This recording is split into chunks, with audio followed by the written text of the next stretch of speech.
So good morning, and I want to thank the great country of Hungary and my dear colleagues and friends and foreign experts for inviting me here today and giving me the honor to speak with you. My name is Jimmy Albrecht. I'm a professor now in New York City at Pace University, but I actually started my career in law enforcement, my 25-year career in law enforcement, as an auxiliary police officer with the New York City Police Department, before moving on to a 22-year career there, and then moving on to the ULEX mission in Kosovo. But again, I consider it a major honor to be here. The goal of my presentation will be to look at some international comparisons and also to make some final recommendations about effective programs. I've done a lot of research on different programs, including the program here in Hungary, which is very impressive. And I'd like to let people know what recommendations would make, or what best practices can be implemented to make sure that things work as effective as possible, and to ensure that the agency remains at the utmost levels of professionalism. So we know that when we look at public safety in general, that was a responsibility of the community at large. It wasn't really till industrialization happened in the 1920s, in the early 1800s, where we saw the overpopulation of big urban centers like London, Budapest, New York, Boston, and so on, that now we saw the need for a more professional model of policing. We were fortunate, and our colleague from the United Kingdom will tell you more about it. In 1825, Sir Robert Peel introduced this professional model of policing, with the guidelines, again, that the police are the public and the public are the police, meaning that really the police are essentially members of the community, and the community should be invoking their demands and their requests on the police, and the police should be open to those recommendations. Now we see a return because of budgetary cuts or maybe even conflicts during World War I, World War II, during the Cold War era. We saw the need for volunteers, and actually after, let's call it the new age era of unfortunate response to terrorism events, you have the need again for increased public safety and the introduction or the involvement of the community to engage and provide us information and support. So let's talk about different models that we have. In the United States, we start at all ages, and we include all members of the community. So we use school children. We have an Explore program where we start school children, very similar to what we refer to as the Boy Scouts, where we'll engage these teenagers basically in social events, sporting events, camping, and so on. But we also involve them in policing. We give them tours of the police station. They wear uniforms like we do. They spend time with us out on patrol. And it allows all members of the public, including minority representation, to actually be positively exposed to the police. Of course, we have the auxiliary police members, which is a more professional model, where you have people in recognizable uniforms serving the community. We involve our clergy, which are priests, imams, rabbis, and also Buddhist representatives to come in. We engage in direct dialogue with them. And the reason we do that in America is because we want the trust of the community. And who do the members trust? Sometimes they don't trust government, but the community trusts religious clerics a lot. So what we like to do is, as soon as an event happens, we brief the clergy and allow them to spread the true word, or the true information out, more accurate information out to the community, because they probably trust them more than they would government representatives. And then, we have the need for specialist volunteers. We have this big fight against cybercrime. That is those experts that can do these investigations very expensive. The United Kingdom has a great model where they have these cyber experts come in as unpaid volunteers to work a few hours a week to investigate these crimes. Helicopter pilots, costly field, very costly to train these personnel for it. Well, a lot of jurisdictions use volunteers to fly the police helicopters. Again, no need to be armed to do that. And then, just looking at some of the representatives we have up here, we try to introduce famous people. You can see the member on the bottom. He's a famous basketball player in America, one of the most famous, and he actually regularly engages in auxiliary police or volunteer policing in his community, which actually, again, paints the police in a more positive, more open picture. When it comes to another model that can be used that we look at, again, one of the issues that there's been a bigger move toward volunteers in policing is the cost reduction in budgeting, the budget for the police. So we looked at also what I refer to as hybrid models, where we take people that have certain qualifications or skills and we hire them as part-time or full-time employees, but they don't need, they would do jobs like, and you do that here in Europe, people doing traffic enforcement, parking enforcement, maybe school safety efforts where you don't need to be armed to do that, but they have that level of expertise and they're working in partnership with the police. So what are the positive aspects of engaging volunteers? Obviously, you're getting the community involved. You're increasing public safety. If you're looking at the younger generation, it's actually a trial period for both sides to see whether, if a youth is interested in policing, whether it's the Explore program or the auxiliary police, whether they're actually truly interested in a career in policing. And on the other hand, it gives you the capability to examine the backgrounds of these individuals to find out if they would fit into it too. So it's almost like a trial period you have before they would be hired as full-time personnel. Obviously, it's costly because you have to make an investment, but they're not getting salary, generally speaking, but there are costs involved, which is now the challenges. When you're looking at a volunteer policing program, you have to make that initial and continuous investment into the program, into screening these personnel to make sure that they don't have criminal records, that they're mentally, emotionally, psychologically stable. You have to provide them the initial training. You have to continue to provide in-service training to them. These are all costs. You have to provide some type of equipment to them. But again, the rewards are there. In America, we have the issue with police unions. So in certain jurisdictions where there's union presence, they're against using volunteers in policing because they think that it's taking money out of their pocket. So in jurisdictions like Germany or in America, there's been a lot of reservation or lack of support from the unions for police volunteers, whereas we look at them as being very cost-effective and actually effective in increasing public safety. And the big thing is, the European is faced with this as much as America is. We want to engage the public as much as possible. And we don't want to just engage the majority population. We want to engage the minority populations. I drove through here on the bus today. I've been to Budapest, fortunately, many times, probably 10 times already. I love the city. It's an international city. You guys have the refugee, I don't want to call it situation, but stress to engage them. You have to somehow push to gain their trust. Many of them come from countries where the military and the police are looked at negatively. So now you have to get them on your side now. And what better way to do that than to recruit them to be part of your community patrol? And it may not be, we have restrictions in New York too, that you have to be a legal resident, you have to be a citizen and so on. But they could be a screening process, and you can get these people involved, and they now could act as your outreach to the Syrian community, to the Iraqi community, to the Albanian community, whatever it is. And they actually could act as interpreters too, or liaisons between the police out there. Because what you want to gain their trust, and once you have their trust, guess what you get? You got a lot of information back from them too. And that's what you want to do. That's what you want to do. So, here are some of the questions you have to answer, and I just finished writing a book about using volunteers in policing.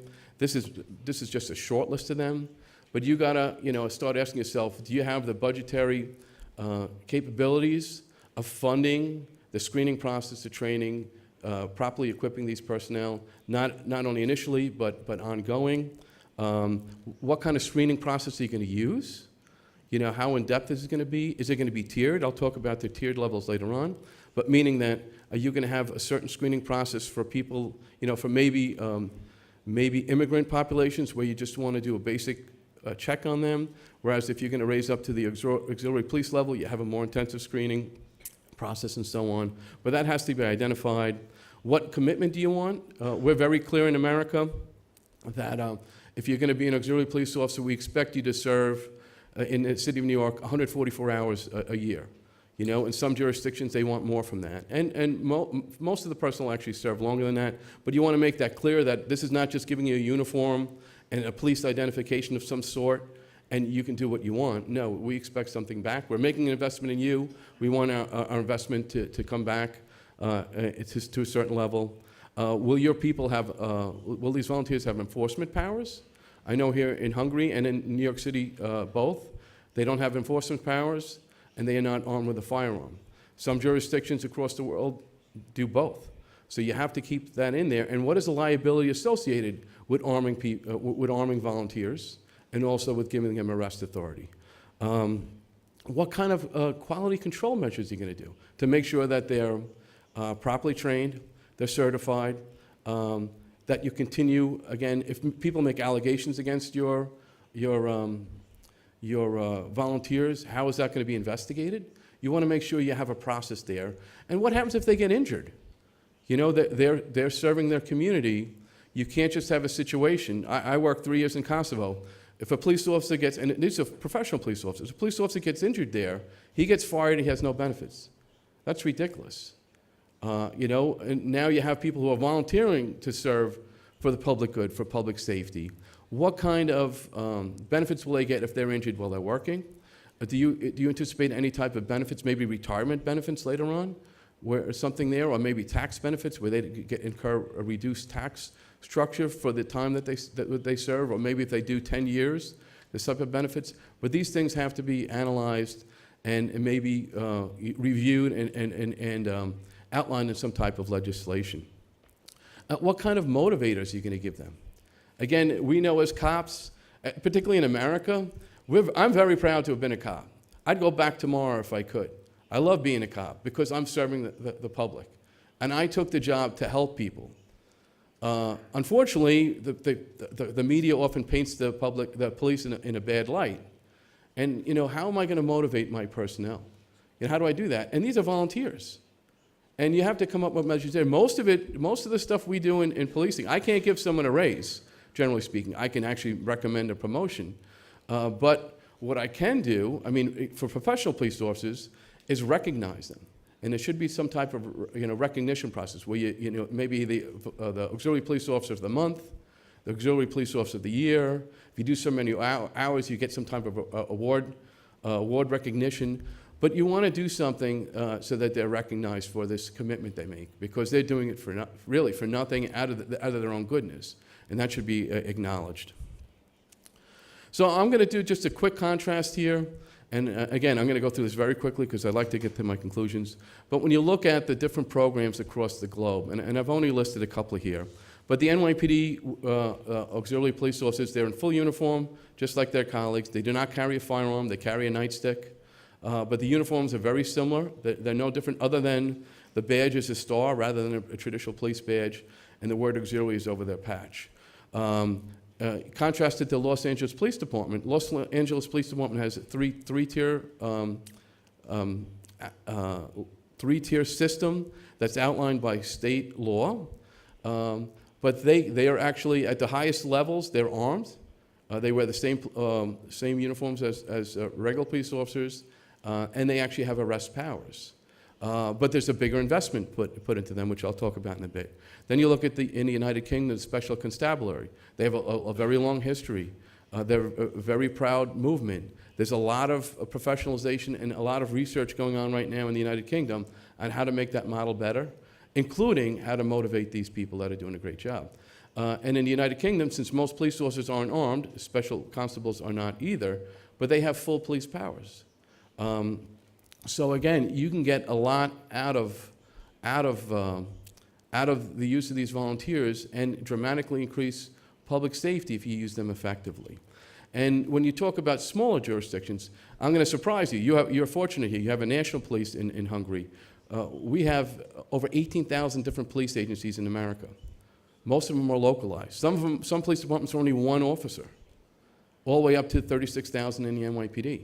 But the smaller ones tend to use volunteers, which we refer to generally as reserves, effectively, they train them, they hire them, they provide them with firearms because they don't have the budget to hire personnel. I went up to Canada and met with some Canadian mounted police. This goes back about 20 years. And there was one officer, but he was supplemented by 3 or 4 volunteers that were out there.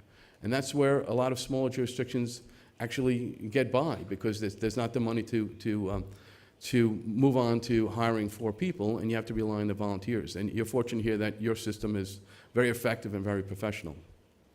So I'm just going to go through all these slides very quickly. LAPD has a 3-level system, all the way from people that do administrative duties that are unarmed, and all the way up to fully armed personnel, fully uniformed with police powers. But it all depends on how much training they receive, how many hours of training they receive. They have to be regularly trained and certified annually. So you have a variation there, and that's all based on California state law.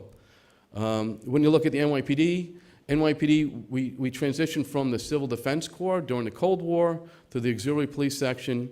But when you look at what we do in the NYPD, I have to honestly say, having been an auxiliary police officer and having served 20 years retiring as a regional commander, the auxiliary police in New York City are underutilized and underappreciated. There's a bunch of people that want to make this commitment, but we're not using them to the extent that they could. I did use them because, again, I was a former auxiliary police officer. I used them very effectively, and I used them at the same level, recognizing their abilities at the same level as my officers. And they appreciated that. But they get very little training, and they have no enforcement powers. Pretty much they've been obligated to be the extra eyes and ears and merely report what's going on there. They don't have arrest powers and so on. And you can see that there's some restrictions. You want to make sure that all members of the community are properly represented. But if you're going to make it only for United States citizens, that's not always good. So we've added the level where you can be a permanent resident, which means that you're legally within America. But we want representation from all the communities across the city. And of course, we're probably the most diverse city in the world. There's some obstacles, though. Again, we have a very strong union.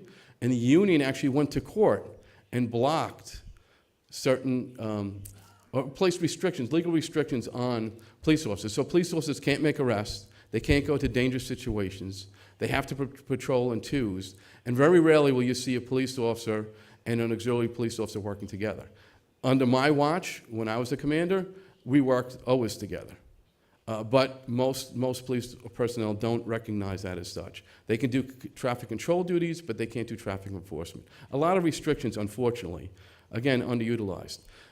One thing that I promoted with my colleague Ross Wolf, who does a lot of research, he's also a chief in the Orlando area, police chief, reserve police chief in the Orlando area. Since the terms volunteer, auxiliary, reserve are so interchanged, when we're talking about those concepts, we came up with level 1, level 2. We came up with different level recognition. So if you spoke about the auxiliary police program here in Hungary, you would be level 2. And the NYPD would be level 2. In LAPD, the level 3, they would be level 5, but they would be level 1 if they just had administrative tasks and so on. So it makes it easier to understand interchangeably and globally. So when you're talking about funding, I was asked to talk about funding here, and I can tell you, having listened to the colleagues earlier today, you guys are doing it the way you're supposed to be doing it. It has to be done professionally. It has to be done with the highest integrity, and it should be centrally controlled.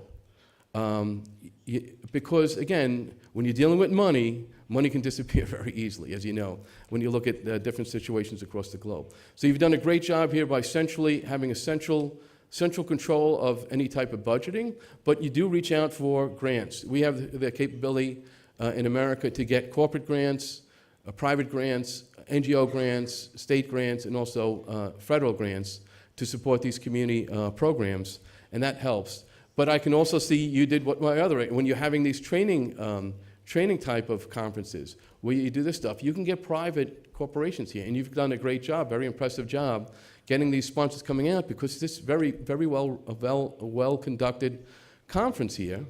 But you can do that. But again, there has to be oversight over that funds, because you don't want to have the appearance of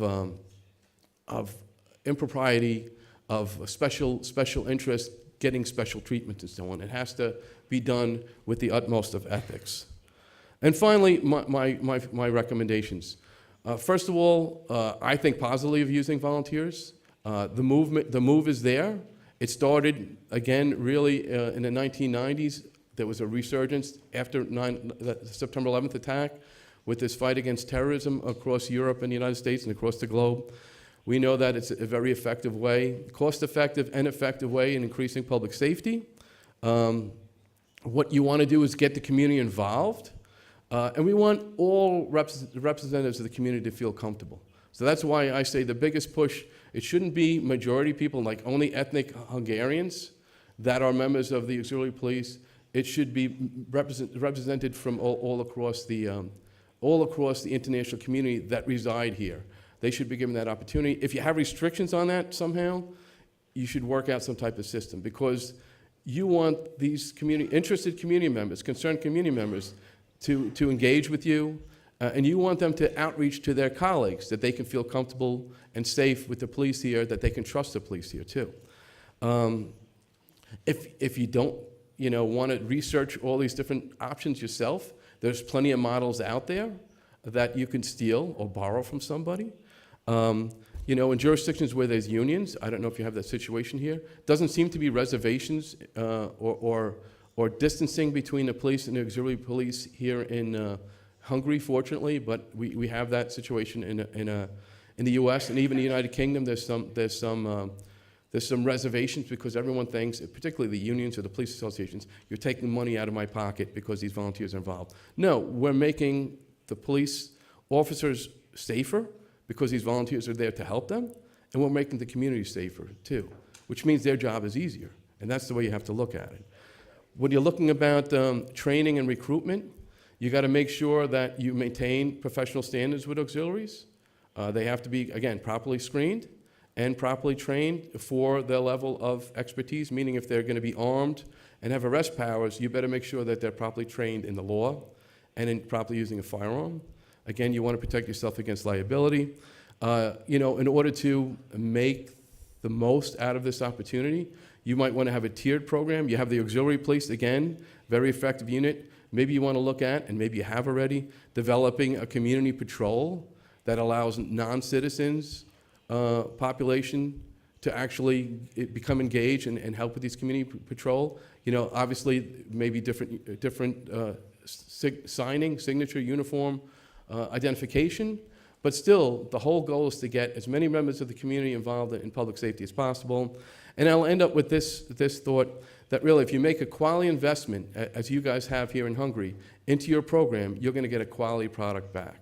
And that quality product will result in higher public safety, higher citizen trust, and again, more assistance to the professional police officers that are working across the country. And before I wrap up, I just want to promote, obviously, my book here, and I'm proud to say that Kardos Pál, our dear colleague right up here, contributed one chapter to the book. He actually did an excellent job with his colleague Bea Azoke on actually writing about the effective program that you have here. But if you want to look at some international programs, and I'm not here to sell my book, but just to provide information about looking at the different programs across the globe. And with that said, I don't know if we have time for questions. If we don't have time for questions now, I'll gladly make myself available. I'm here till Sunday afternoon. I'll be in Hungary for a few days. I'm going to be visiting some friends there. So please feel free to stop me at any point and ask me any questions. But once again, I thank you for this great opportunity, and I look forward to making new friends while I'm here at this conference. Thank you very much. Kiss them.